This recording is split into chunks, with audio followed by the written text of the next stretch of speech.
Merci. Donc, on peut lancer la première diapositive, s'il vous plaît. Bien, alors aujourd'hui, je voudrais essayer de parler d'un problème un petit peu difficile que peut-être les praticiens de terrain ne connaissent pas beaucoup.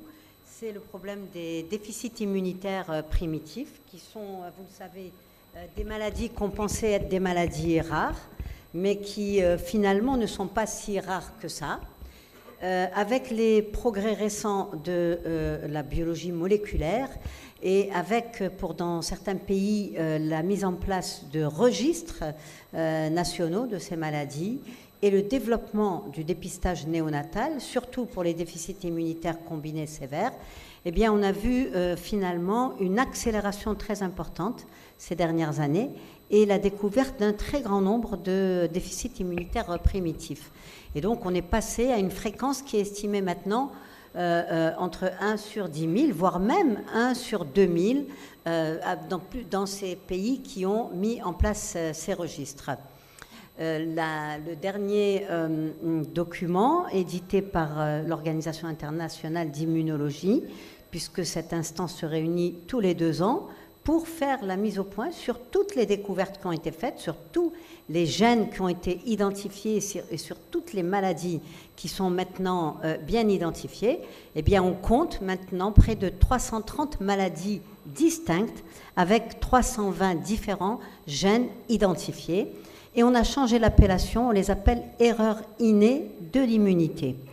Donc c'est des choses qui avancent très très vite. Donc d'un côté, des maladies qui restent quand même, on va dire, rares.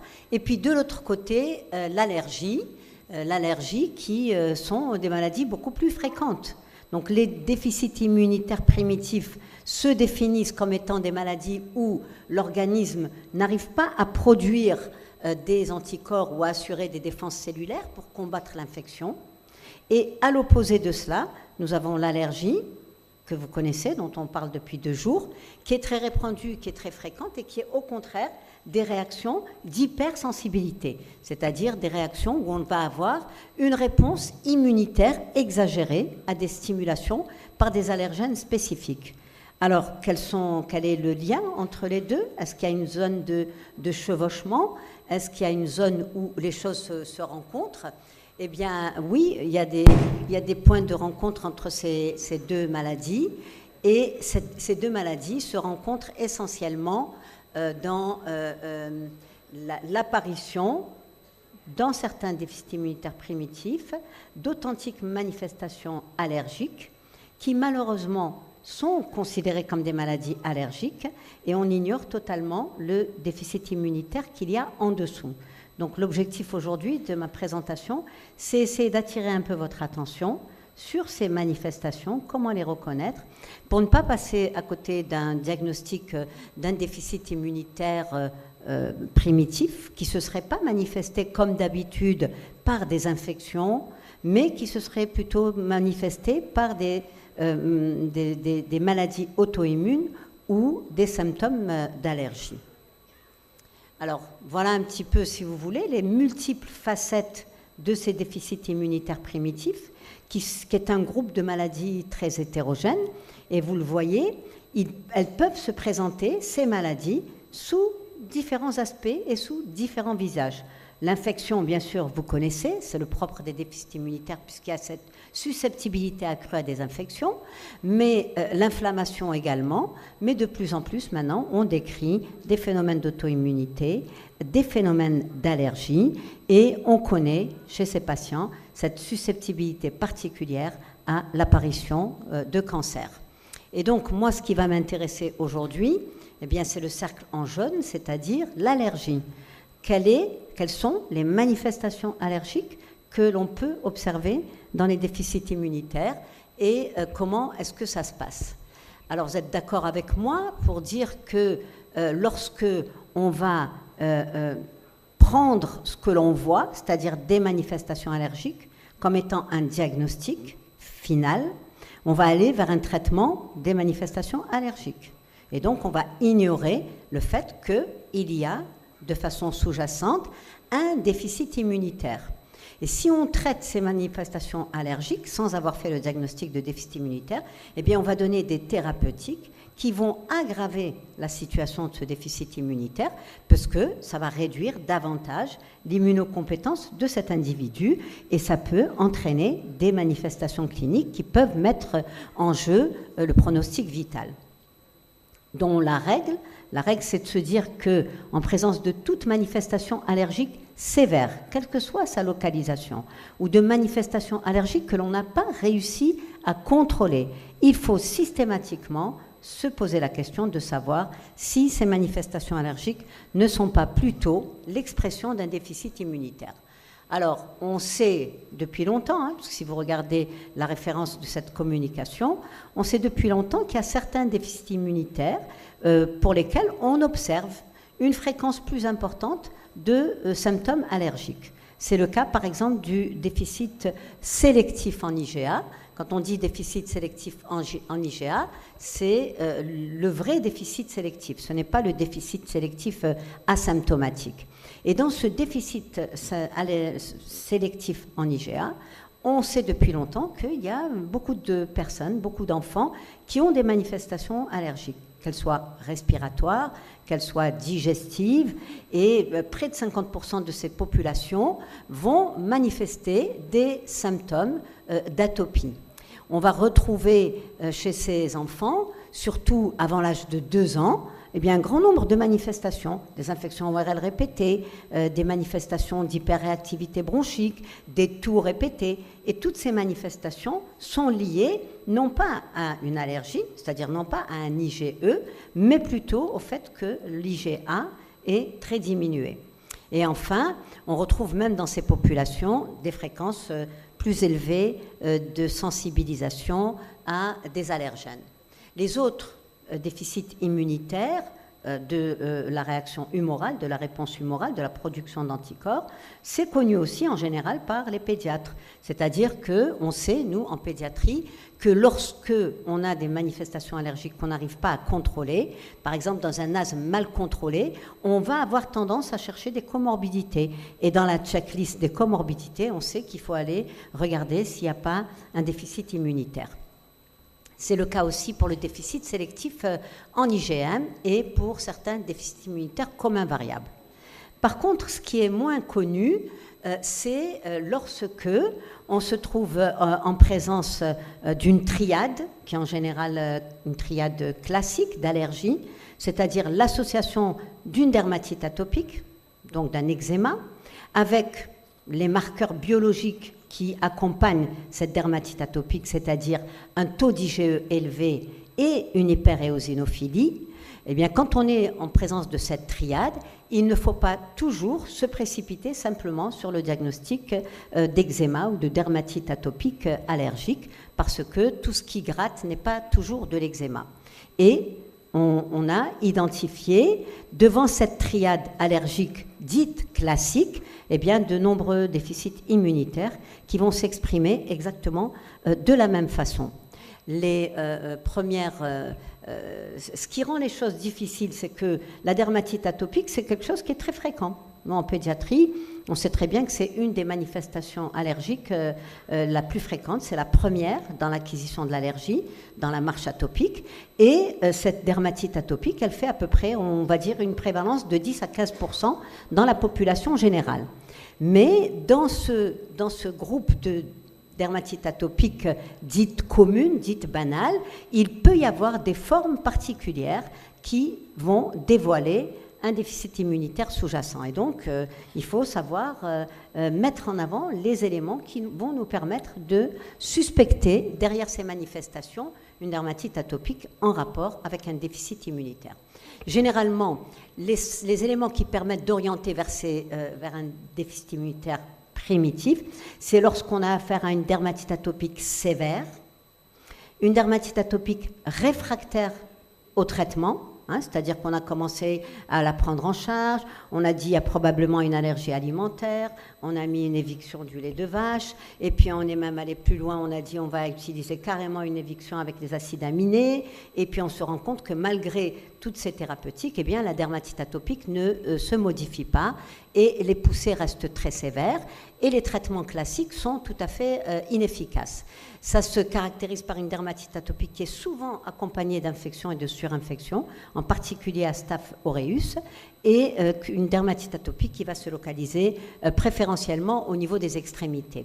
Donc, dans ces manifestations où on a le trépied, on a toujours l'hyper-IgE, on a l'éosinophilie et on a la dermatite atopique, eh bien, on n'est pas dans une allergie classique, mais on est peut-être dans un déficit immunitaire. Ça, c'est un auteur iranien qui s'est intéressé à cela et qui a pris toutes des dermatites atopiques sévères qui ne répondaient pas au traitement et qui les a soumis à un protocole, enfin un bilan immunologique systématique. Et sur les 75 patients qui ont été explorés pour dermatite atopique sévère, vous voyez qu'il a trouvé 6 enfants, c'est beaucoup, ça fait quand même 8%, qui avaient un déficit immunitaire. Et ces déficits immunitaires étaient essentiellement des déficits immunitaires où il y avait cette particularité, c'est-à-dire cette hyper-IgE et cette éosinophilie. Les facteurs prédictifs qu'il retrouve pour suspecter davantage un déficit immunitaire, ben voilà, c'est ce qu'on retrouve si on fait un bon interrogatoire, c'est-à-dire une histoire familiale éventuellement de déficit immunitaire ou une histoire de décès dans le jeune âge, dans la famille, l'association de ces manifestations à des infections ORL, cutanées ou respiratoires récurrentes et souvent à une aphthose buccale récidivante. Donc le message ici, derrière toute dermatite atopique sévère réfractaire au traitement, cherchez un déficit immunitaire. Alors, il n'y en a pas beaucoup, ceux qui se manifestent avec cette triade, il y en a quelques-uns. En clinique, on les connaît bien, c'est-à-dire qu'on sait faire le diagnostic de ces déficits immunitaires, sauf qu'on fait ce diagnostic tardivement, c'est-à-dire une fois que le malade a vraiment erré, qu'il a eu plusieurs années d'évolution avant qu'on en fasse le diagnostic. Alors, c'est ce qui est listé ici. Pourtant, ils sont identifiés aussi depuis longtemps. Depuis longtemps, ces déficits immunitaires, ils ont été décrits. Ce qui est nouveau, c'est que maintenant, comme vous le voyez ici, tous ces déficits immunitaires sur lesquels je vais revenir rapidement, ils ont à la fois l'eczéma, ils ont l'éosinophilie et ils ont le taux d'IgE élevé. Et qu'est-ce qu'ils ont comme point commun, tous ces déficits immunitaires qui s'expriment par une hyper-IgE? Ils ont tous en commun, regardez, un dysfonctionnement des lymphocytes T, de la population des lymphocytes T, des cellules T, et ils ont tous en commun le fait qu'il y a un défaut de fonction des lymphocytes T régulateurs. Et vous savez que les lymphocytes T régulateurs, ce sont ceux qui nous permettent d'avoir la tolérance. Et à partir du moment où ces lymphocytes T régulateurs ne fonctionnent plus, eh bien, il va y avoir comme un emballement, et il va y avoir comme un emballement qui va permettre de fabriquer en quantité très importante, comme un dérèglement. Et on va passer de l'incapacité à fabriquer des anticorps à, au contraire, comme dans l'allergie, cette propension à fabriquer en très grande quantité des IgE qui vont être responsables des maladies. Alors, toutes ces maladies, ce qu'il y a de nouveau, c'est que maintenant, avec les progrès moléculaires, elles sont toutes, on connaît pour toutes ces maladies le défect moléculaire de façon très exacte. Alors, je ne vous dis pas le nombre de publications qui ont été publiées ces dernières années. Si on prend juste le syndrome hyper-IgE, nous les cliniciens, pour nous le syndrome hyper-IgE, c'est une seule maladie. Alors en réalité, si on regarde avec les déficits moléculaires qui y sont, on a maintenant c'est scindé en plusieurs maladies, en particulier ces trois-là, qui ont toutes ce dysfonctionnement des lymphocytes T régulateurs et cette production aberrante d'IgE. Alors prenons le premier, la forme autosomique dominante pour le syndrome hyper-IgE, qui correspond à un défaut de facteur de transcription, puisque cette maturation et ce fonctionnement des lymphocytes T demandent l'intervention de facteurs de transcription. Ici, ils sont inefficaces, ineffectifs. C'est le défaut moléculaire, c'est le stade 3. Et ça se manifeste par une dermatite atopique, en tous les cas des signes cutanés.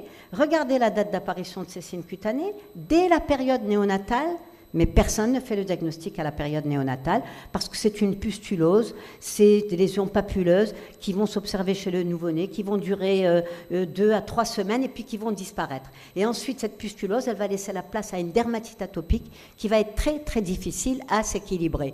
Ce n'est que quand l'enfant va grandir que les autres complications vont apparaître, en particulier les abcès froids, en particulier les manifestations pulmonaires, la pneumonie, etc., vers l'âge de 5-6 ans et même plus. Et puis au fur et à mesure, eh bien, les dégâts s'observent, le poumon est détruit, il y a des DDB, il y a des manifestations squelettiques, il y a une susceptibilité particulière aux infections candidose, à la candidose cutanéo-muqueuse chronique, qui peuvent des fois donner des lésions qui sont très handicapantes, et plus tard à des manifestations bien plus dangereuses. C'est des enfants qui malheureusement décèdent vers l'âge de 20 ou 30 ans, alors que pendant longtemps, on va les considérer comme relativement peu malades, mais ils vont finir par faire l'infection qui va les emporter.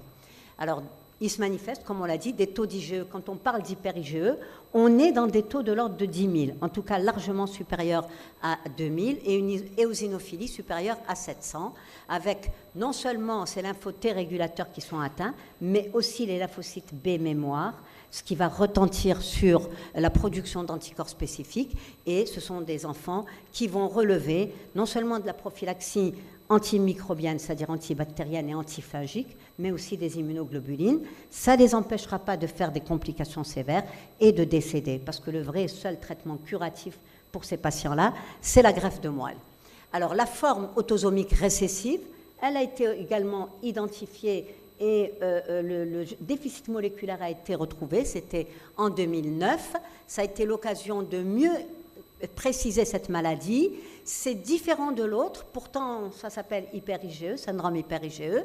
Dans celle-ci, il y a des manifestations allergiques beaucoup plus importantes, des allergies alimentaires, une dermatite atopique et même des allergies respiratoires. Donc si on voit l'enfant sur cet aspect-là et qu'on ne se pose pas de questions, on va le prendre en charge comme un enfant allergique, jusqu'au moment où il va faire, par exemple, une infection virale très sévère, où il va faire une infection à molluscum contagiosum impressionnante, et là on va se dire, tiens, c'est pas normal, cette infection virale très très sévère à herpès zona ou autre va attirer l'attention. Et puis, c'est des enfants qui ensuite développent des manifestations auto-immunes et souvent des cancers vers l'âge de 20 ans ou vers l'âge de 30 ans. Là encore, voilà, ça c'est typiquement, c'est pas le molluscum contagiosum qu'on voit chez les enfants, quelques éléments. C'est le corps entier est complètement recouvert.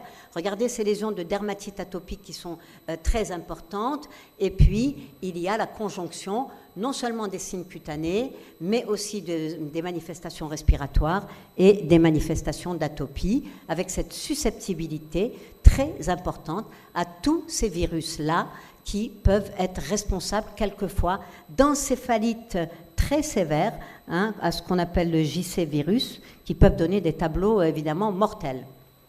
Alors là encore, c'est le lympho-T régulateur qui est diminué avec des anomalies immunologiques qu'on peut tout à fait actuellement mettre en évidence. On peut avoir une réponse anticorps anormale et comme tout à l'heure, le traitement de choix, ça reste la greffe de moelle. Voici, si vous voulez, si on veut récapituler pour ces déficits en IgE, les manifestations cliniques en fonction du déficit moléculaire, et on voit que c'est un petit peu différent de l'un à l'autre. Alors il y a un autre syndrome dont le diagnostic est très difficile à faire, parce que le diagnostic il va errer pendant longtemps. C'est un enfant qui a une dysrégulation immunitaire et qui va commencer à faire des polyendocrinopathies. Il va commencer par développer un diabète dans le très jeune âge. Déjà, ça doit attirer l'attention. Un diabète très tôt, ça veut dire que c'est déjà une manifestation auto-immune. Si tôt dans la vie, c'est qu'il y a quelque part un dérèglement immunitaire. Et puis ensuite, il va faire d'autres maladies auto-immunes. Il va faire une thyroïdite et il va faire des cytopathies. Et puis ensuite, il va avoir une entéropathie. Souvent, on les voit aussi sous cette forme. On les voit comme une entéropathie avec déshydratation, avec hypotrophie. On cherche dans tous les sens. On ne trouve pas. et c'est un déficit immunitaire, c'est le IPEX syndrome, avec son défect génétique également qui est identifié. On va le passer pour une maladie cœliaque, pour une maladie inflammatoire chronique, etc. Et ça va errer pendant longtemps. Celui que tous les pédiatres connaissent par contre et font le diagnostic rapidement, c'est le syndrome de Wiskott-Aldrich. Parce que la triade clinique, elle est classique. C'est un petit qui va faire un petit syndrome hémorragique. D'ailleurs, c'est ça qui nous aide.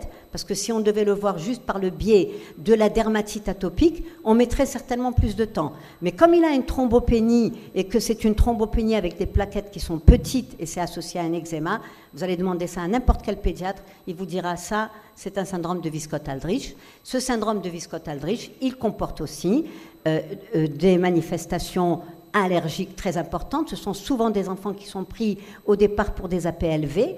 Ensuite, ils vont faire des arthrites, des vascularites, des maladies auto-immunes. Et puis, surtout, ce qui peut être au premier plan, c'est le syndrome hémorragique. Là encore, pour ces enfants, le seul traitement, c'est la greffe de moelle. Donc voilà un petit peu les quelques images que j'ai pu vous montrer avec ces plaquettes qui sont petites, ces manifestations cutanées qui vont persister, qui sont chroniques, qui réagissent à rien, cette susceptibilité aux infections herpès virus zona, vous avez vu là des lésions oculaires qui peuvent être très très importantes, et ce syndrome hémorragique avec ces ecchymoses un petit peu partout. Et le dernier qui va clore cette présentation de manifestations allergique qui cache un déficit immunitaire avec une hyper-IgE et une hyperosélophilie, c'est le syndrome d'Omen. Ce syndrome d'Omen, c'est un déficit immunitaire combiné sévère. Ça veut dire que quand on le voit, nous, en pédiatrie, on sait dire ça, c'est un déficit immunitaire combiné sévère, parce que le tableau est très sévère. Il y a une dermatose qui est étendue, une desquamation diffuse, une alopécie, des manifestations avec un syndrome prolifératif avec une hépatosplénomégalie, et cette érythrodermie, qui va commencer dès les premiers jours de vie. Donc là aussi, il ne faut pas attendre que ces enfants aient 4 mois pour dire c'est un DICS, c'est-à-dire c'est un déficit immunitaire combiné sévère. Quand on le voit à la naissance, normalement, c'est facile à reconnaître et c'est facile de dire les choses, ce qui veut dire qu'on peut intervenir plus tôt avant qu'ils fassent des infections virales qui vont malheureusement entraîner le décès de ces enfants. En général, ils décèdent très tôt, vers l'âge de 4 mois. Et là encore, le seul traitement, c'est la greffe de moelle. Donc, ce n'est pas parce que dans un cas, il y a un défaut de réponse et que dans l'autre cas, comme dans les déficits immunitaires, et dans l'autre cas, il y a un excès de réponse, que l'association des deux est incompatible. Donc, l'association des deux est parfaitement possible. Et même, elle s'explique. Dans le déficit immunitaire primitif, lorsqu'il y a un certain déficit moléculaire, ça va empêcher le lymphocyte T régulateur de faire son travail et ça va favoriser l'apparition de cette hyper-IgE et de ces maladies allergiques. Et donc, c'est important de revenir encore pour nous à la clinique pour identifier parmi ces enfants qui peuvent faire des manifestations allergiques. Oui, bien sûr, dans 90% ou dans 95%, on va être dans l'allergie. Mais dans 5%, on va possiblement être dans un déficit immunitaire. Et c'est 5%-là qu'il faut identifier parce que, vous l'avez compris, la prise en charge thérapeutique, elle est totalement différente. Alors, le bilan immunologique, simplement pour vous montrer ici, sur ce qu'on a pu recueillir comme cas de déficit immunitaire primitif en se réunissant, enfin en ayant à peu près 13 services de pédiatrie et en regardant un petit peu quelles étaient les étiologies de déficit immunitaire que l'on avait. Sur les 519, si vous regardez les déficits immunitaires combinés avec des manifestations syndromiques, c'est-à-dire ce qu'il y a en violet, on en a 81 sur les 519. Et ensuite, si on regarde dans ces 81, qu'est-ce qu'on a?